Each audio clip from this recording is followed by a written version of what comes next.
ఆయన మీకు నంబర్ పెట్టలేదు ఈనాడు అయితే ఒకసారి మాట్లాడతాను సారా లూరే పొద్దున్న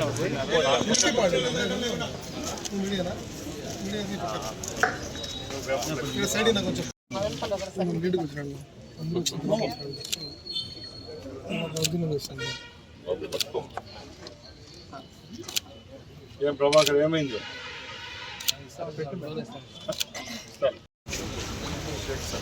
భక్తల లక్ష్మయ్య,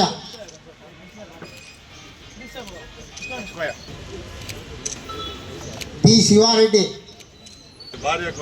షేక్ షాహిదా పర్వీన్, సరిపిరాల తేజ, మల్లి ఖాన్, యాతా సుబ్బయ్య,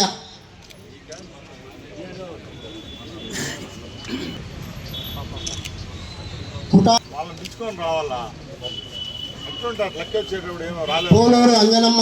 చెడ్డ మీకోసం మేము కష్టపడి చాలు. ఇప్పుడు 11 కోట్లు తెచ్చాం మన తాలూకాలు. శకుంతల,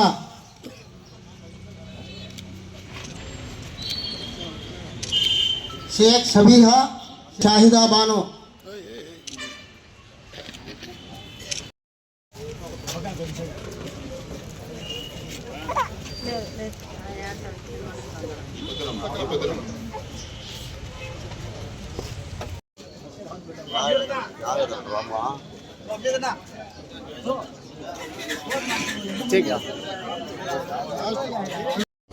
ఇక్కడికి వచ్చేసిన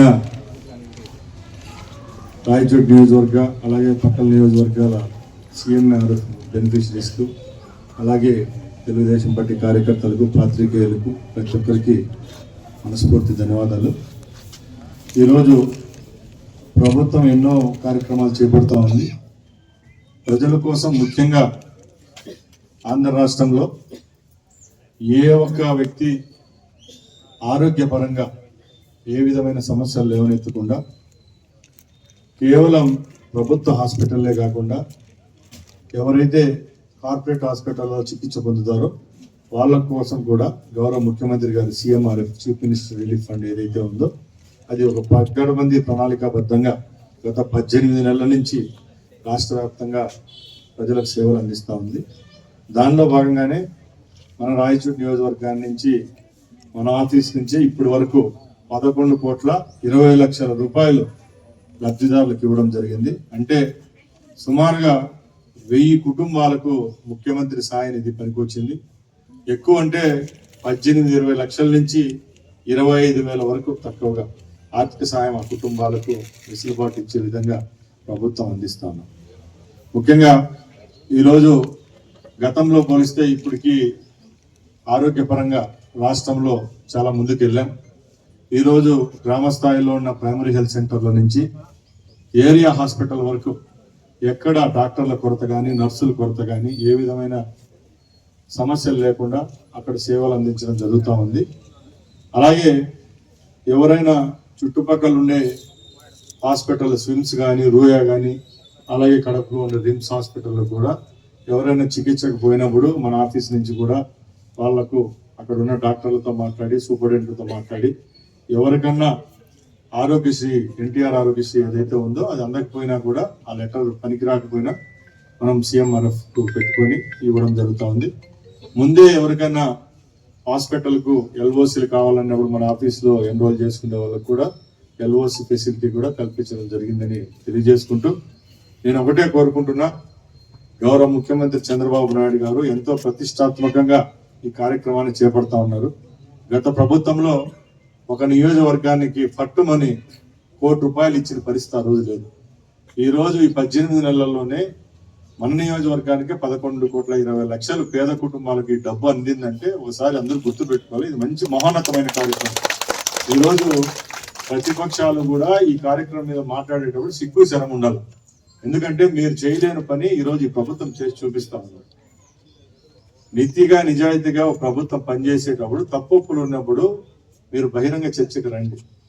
అంతేగాని సోషల్ మీడియాలో ఎవరైతే పేదవాళ్ళ కడుపు కోసం వాళ్ళ ఆరోగ్యం కోసం పనిచేస్తున్నామో దాని మీద వక్రీకరించి పెట్టడం ద్వారా మీరు మమ్మల్ని అవమానించినట్టు కాదు, ప్రభుత్వాన్ని అవమానించినట్టు కాదు.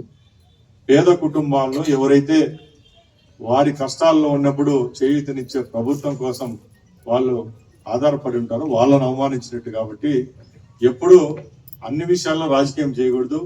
ముఖ్యంగా ఆరోగ్యానికి సంబంధించిన విషయంలో ఎవరు ఇలాంటి మాటలు మాట్లాడడం చాలా విదూరం. ముఖ్యంగా ఈరోజు మన రాయచోటి గవర్నమెంట్ హాస్పిటల్కు ఏదైతే సిసియు కేంద్రం ఏర్పాటైందో దాన్ని కూడా చకచక పనులు జరుగుతూ ఉన్నాయి. ఇప్పటికే 4 నెలల్లోనే మీరందరూ చూస్తూ ఉన్నారు. రేపు ఒక సంవత్సరంలోనే హాస్పిటల్ను కూడా మనం ఓపెన్ చేసే పరిస్థితి తీసుకొస్తున్నామంటే అప్పుడు 150 బెడ్లతో రాయచోట్లో కొత్త వసతులతో యాక్సిడెంట్ జరిగినప్పుడు తిరుపతికో కడపకో ఎక్కడ బయట హాస్పిటల్కి పోతానో ఆ పరిస్థితి కూడా లేకుండా ఇక్కడే మనం చేసుకోవచ్చు. అలాగే ఇప్పుడు ఏదైతే మనకు డయాలసిస్ కేంద్రం ఉందో దాంట్లో కూడా గౌరవ మంత్రి గారితో మాట్లాడడం జరిగింది. వచ్చే 2 నెలల్లోనే ఇంకా ఒక 4 డయాలసిస్ కొత్త యూనిట్లు ఇచ్చేదానికి కూడా ఆయన అంగీకారం తెలిపారు. కాబట్టి మళ్ళా పేదవాళ్ళు కడపకు బయటకు పోకుండా ఆ డయాలసిస్ కేంద్రాన్ని కూడా ఇక్కడ సద్వినియోగం చేసుకునే పరిస్థితి ఉంటుంది. ముఖ్యంగా కూటమి ప్రభుత్వం ఏర్పాటైన తర్వాత ఎన్నో అభివృద్ధి సంక్షేమ పథకాలు జరుగుతూ ఉన్నాయి. ఈరోజు రాయచోటి మున్సిపాలిటీకి కూడా గౌరవ మున్సిపల్ అడ్మినిస్ట్రేటివ్ మినిస్టర్ ఎవరైతే నారాయణ గారు కూడా 3,70,00,000 రూపాయలు శాంక్షన్ చేయడం జరిగింది. రాయచోటి పట్టణంలో ఉన్న తిరుపతి నాయుడు కాలనీ, అలాగే గాలివీడ్ రోడ్లో లక్ష్మీపురం, అలాగే ఇంద్రమ్మ కాలనీ ఏదైతే గొల్లపల్లి దగ్గర ఉందో ఈ 3 కాలనీలో ఒక్క అంగుళం కూడా వదలకుండా సీసీ రోడ్డు నిర్మాణానికి కూడా ఈ డబ్బులు వెచ్చిస్తామని మీ అందరి ముందు తెలియజేసుకుంటూ, అలాగే ఇప్పటికే ఏవైతే సంక్షేమ పథకాలు ప్రభుత్వం ద్వారా అందుతున్నాయో నిక్కచ్చిగా ఏ విధమైన చిన్న పొరపాట్లు లేకుండా కూడా రాష్ట్ర ప్రభుత్వం ప్రజలకు అందుబాటులో ఇస్తా ఉంది. ఇంకా రాయచోటి విషయానికి వస్తే గతంలో మనం ఏదైతే ప్రామిస్ చేశామో అవి ఒక్కొక్కటిగా ఈరోజు పూర్తి చేస్తాం. దానిలో భాగంగానే రేపు వచ్చే నెలలోనే స్పోర్ట్స్ కాంప్లెక్స్ ఏదైతే ఉందో సుద్దలవల్లపల్లి రోడ్లో సుమారుగా ఫస్ట్ ఫేజ్ లోనే 7.5 కోట్ల రూపాయలతో ఇండోర్ స్టేడియం కూడా భూమి పూజ కార్యక్రమం కూడా అక్కడ ఏర్పాటు చేస్తాం. అలాగే రైతులకు సంబంధించి చిన్నమండం మార్కెట్ యార్డ్ ఏదైతే ఉందో ఆ మార్కెట్ యార్డ్ కూడా 50 లక్షల నిధులు కేటాయించడం జరుగుతూ ఉంది. టమోటా మార్కెట్ సంబంధించి చాలా మంది గుర్రంకొండ అలాగే మదనపల్లికి పోయి ఈ ట్రాన్స్పోర్టేషన్ డబ్బులు కూడా తగ్గే విధంగా ఇక్కడే చిన్నమండంలో కూడా టమోటా మార్కెట్ కూడా సీఎం గారు అంగీకారం తెలిసారు. కాబట్టి అది ఫస్ట్ విడతలోనే చిన్నమండం మార్కెట్ యార్డ్ దాన్ని కూడా రిపేర్ చేసే విధంగా చర్యలు తీసుకుంటాం. ఒక్కొక్కటిగా అన్ని విషయాల్లో కూటమి ప్రభుత్వం పనిచేస్తూ ఉంది. ఇక్కడ మీరున్న వాళ్ళు ప్రతి ఒక్కరికి తెలుసు, గత ప్రభుత్వంలో ఏదో సంవత్సరానికి ఇలాంటి కార్యక్రమాలు ఏర్పాటు చేస్తా ఉన్నారు. ఈరోజు మనకు ప్రతి ఒక్క రోజు ఏర్పాటు చేసుకున్నా కూడా ప్రజలకు చేరువయ్యే ప్రోగ్రాం. ఈరోజు పొద్దున్నే పడమట్టుకోన గ్రామం నడిగడ్డపల్లిలో 50,000 రూపాయలు సంబంధించి ఉచిత మందులు, పశువులకు సంబంధించి ఉచిత మందులు డిస్ట్రిబ్యూషన్ కార్యక్రమం చేసినాం. ప్రతి ఒక్క రోజు ఆడ 50,000 ఇస్తే 70,000 రూపాయలు, 70 లక్షల రూపాయలు ఇస్తాం. అంటే గవర్నమెంట్ నుంచి ప్రతి ఒక్క రోజు ఏదో ఒకటి ప్రజలకు డబ్బులు అయితే అందుతానే ఉంది. ఇది జనాలకు తీసుకొని పోవాల్సిన పరిస్థితి రావాలంటే అది కేవలం కార్యకర్తల వల్ల అయితే. దయచేసి మనం మంచి చేసే కార్యక్రమాలను ప్రజల్లోకి తీసుకొని పోండి. ఇప్పటికీ పావులో భాగం మాత్రమే ఏదైతే మన టైం అయింది, ఇంకా మనకు 75 పైసలు ఉంది. అంటే సుమారుగా ఇంకా 38 నెలలు పనిచేసేదానికి ఆ దేవుడు మనకు అవకాశం ఇచ్చినాడు. కాబట్టి ప్రతి ఒక్కరు పొరపచ్చులు లేకుండా అభివృద్ధి కోసం పాటుపడే విధంగా పనిచేయాలని కోరుకుంటూ ఈ అవకాశం ఇచ్చిన మీ అందరికీ, పాత్రికేయ మిత్రులకు, ఇచ్చేసిన అధికారులు అందరికీ మరొకసారి ధన్యవాదాలు తెలియజేసుకుంటూ సెలవు తీసుకుంటున్నాను.